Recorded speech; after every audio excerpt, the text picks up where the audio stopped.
So I finally updated and published my hormone cycle 6-month tracking journal. It's on Amazon now. And what I will say about it is I cannot believe that I waited till my late 30s to understand my hormones, to track my hormones.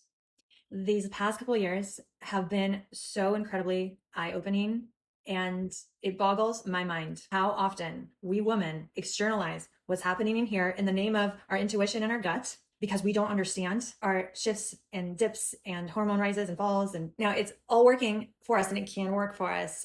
But one thing that was incredibly insightful is that these same hormones that would sometimes make me feel anxious started to make me feel good, like literally feel good in my body. But what happens is when we don't know what's happening inside our body and we have a hormone transition that we're not aware of, and so we start to feel these energy percolations, whatever, I can't say the word.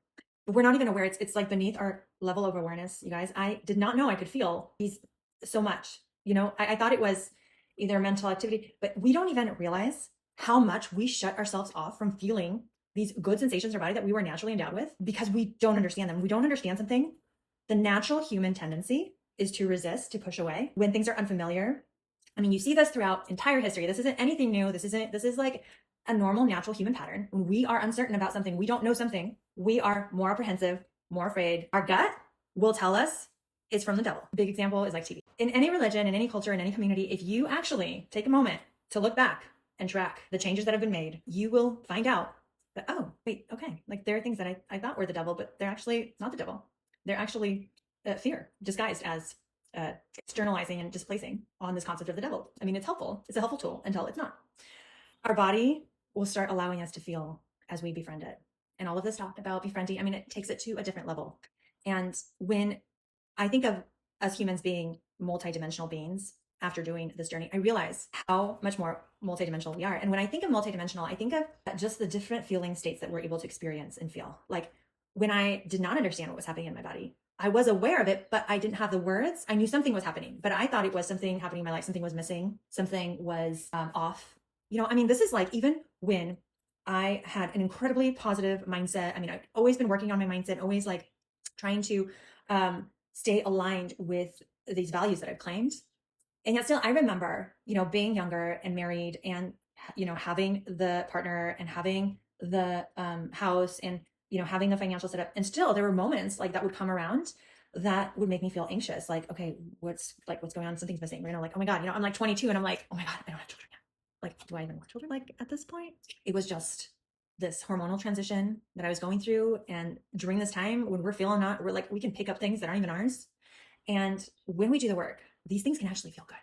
When we don't do the work and we start to feel this like bubbling of emotion that can swirl and feel like anxiety, we can associate them with negative things or attribute them to things that aren't 100% accurately true in the moment. Like, yes, they happened. Yes, they affected us. But in the moment, what's happening is we're having a hormonal shift. And when we don't know that that's what's happening, we start to get anxious because natural human tendency, we are afraid of what we don't know. And when things start to percolate in our body, our physiology, it turns into anxiety when we don't know what it is.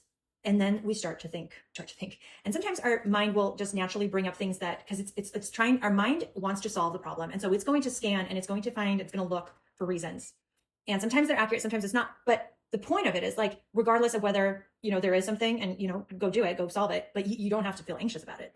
But when you understand that, oh, okay, this is my hormone, you can actually just drop in and actually feel good within it, which is, it's amazing. I didn't know. It's crazy to me that I didn't know that I can feel so good throughout these hormonal transitions. And yes, sometimes I'm a little bit more melancholy or whatever. Like there are things that come up because I'm more sensitive through that time. But at the same time, I also know and have felt how these same hormonal fluctuations can help me feel good. It's the work of attunement, and it's the next wave of consciousness that's going to help us elevate. There was a time where we didn't need to understand it and we didn't know. And when we don't go through hard things, it's not always as necessary. But when we go through hard things and we go through these hormonal transitions where we feel a lot, and then we don't understand where it's coming from, and then we re-entangle ourselves with maybe some past painful experiences or hurts. When we begin to track and we begin to notice, okay, during these times I'm more sensitive, we can better prepare and protect ourselves from diving back in. And oftentimes when we opt for rumination, that gets us into a more negative, maybe more anger-filled flow. we start to cut ourselves off. We start to activate our alert system in the brain. When that happens, our system's like, okay, we got to shut down. Something's wrong. Something's off, right? But if we can get through those moments in connection, just pouring out our heart, for me, it's been reconnecting with God in a different way, like with Jesus, and like literally pouring out my heart to God. And I that's just kind of been my thing. Like, I feel like that's my medicine these days. When I go through those really sensitive times, like right before my ovulation and throughout my ovulation, I can have some really like more melancholier states, but really it's because I've been kind of in this bubble and I've like been isolating in solitude, and it's kind of helped me with this project. But still, I have those moments. And when I keep my heart open and allow the tears to flow and open my heart, when I'm done with that, and if I don't dip into cynicism and like, how is this happening? There's just so much like sweetness and lightness that opens up, and it's so incredibly worth it. It makes like these insights are like gold, it makes the challenging times worthwhile. And sometimes we have to experience it ourselves to really understand. I really do believe that understanding your hormone cycle can accelerate healing combined with an identity or your spiritual connection. But I'm just so excited to be able to share this and to understand this. And even though it wasn't like my main thing, like it was so profoundly insightful, and I'm going to share more in my book, but having been able to like isolate the times in my cycle that I'd be more sensitive, I was able to then begin to track like how is it that I was getting into these like negative spirals that were almost kind of shameful, because like I'm like pride myself on being a positive person, and I am a positive person, but I would get into these like negative loops where I'd like keep bringing up the same upset about like my things being hacked into and messed with, and it would just make me feel really like it would just suck the life out of me, like that sweet, like spirit, like lively energy. And when you learn how to live in it, when you lose it, you can really feel it. Like, you're missing something. And having stayed open and asked for guidance, and then coming across the podcast by Stephen and Mindy Pell's episode Moment 166, and then continue to pray and ask God. And then I'm hearing a podcast that Chris Williamson had on Modern Wisdom on cynicism, and how because I was tracking, I was able to pinpoint, okay, like what is the root of this? Like what happens that like I get into this negative spiral and then I say something, and then I feel like I've killed my spirit for a couple days, or, I feel like I would say like it would like put me out for a few days, meaning like I felt like I lost access to that lively, sweet energy that I've like spent my whole life cultivating. And it's interesting that cynicism at the root of the word is sin, right? And it's basically, it kills the good. And that's what would happen. It would cut me off from the good flow that we were endowed with by our creator. And it doesn't mean that like the things that happened, people hacking into my things and things like that's okay, or I should let it go. Like, no, like I can address those things, but I don't need to allow it to like steal my God-given good energy and that good flow that like Jesus gave his life for, right? Like he came to be with us, to give us the good news, say, hey, like you don't ever have to be cut off from the goodness of God. Like you can always have access to it. And it was through prayer that I came across this podcast, because I never imagined that I would be able to like that hormones were like the big deal. Like when I would think of hormone replacement, I was like, okay, whatever.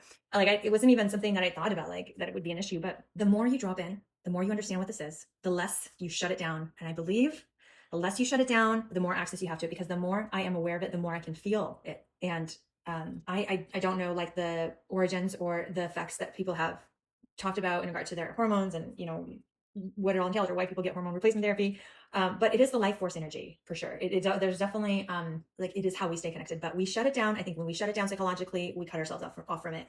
But it was because I had come across the podcast that I started tracking, and then my spreadsheet was deleted even. And I contemplated whether I should pick it up again. And I'm so glad I did. I'm so glad. And because I was able to start paying attention to the times of the month that I was more sensitive, I could zoom in a little bit to like what was happening. Because before that, it was unpredictable. I didn't know when I was sensitive. And then when I was sensitive, I'd get caught up in this loop. And then at some point, I didn't even know, I would dip into cynicism, and that would cut me off from this good feeling flow. But then because I was able to like localize, and it's like, when you, back in the day when they would have these big like pandemic outbreaks, and they first would have to find out where the origin was, they had to like plot down like, where the most incidents were occurring. And then they would have to like go in. Well, it was like for me, like I didn't even realize. It felt like it was just all random and spontaneous. It had nothing to do with anything biological or physiological. But the way that I was guided was, okay, I listened to a podcast, and then I started tracking, and then I started paying attention when I was most sensitive. And then because I started paying attention when I was most sensitive, I was able to drop into my experience a little bit more. And then I remember I was standing after crying and then getting into a mental loop. And I'm standing in front of the mirror, and I say a couple cynical sentences that before in my lifetime, like I would never allow myself to go there, never even wanted to. I would be very, very quick to like catch myself. And at the root of it, they were cynical. And I remember thinking, like just feeling how toxic it felt in my body. And that's when I realized, wow, it was when I would get cynical that I would get cut off. And then I'd feel like this almost shame. It would make me feel like a fraud, because it does make us a fraud. Like, but it's so sneaky. Like it hides behind the pain. Like we become sad and then we cry. And then, and if there's other stressors, it like exacerbates things.